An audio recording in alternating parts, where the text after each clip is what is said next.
Hey guys, welcome back to another helpful video from Quick Guide, and in this video I am going to show you how to add a GIF into your Slack. So without any further ado, let's dive right into this exciting video. Now in order to add a GIF file, you just simply have to open your Slack application at first, and after that open a chat where you want to send the GIF file.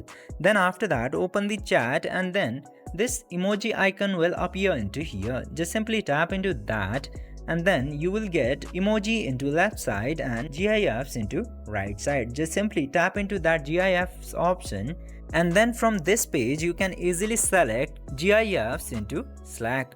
You can also search GIFs on Tenor. Just simply select any of the GIF and send it to the chat from here. By following these very easy steps, you can easily add GIF files into your Slack. I hope this video was helpful for you. If yes, don't forget to like, share and subscribe to the channel to never miss another update. Thank you for watching the video.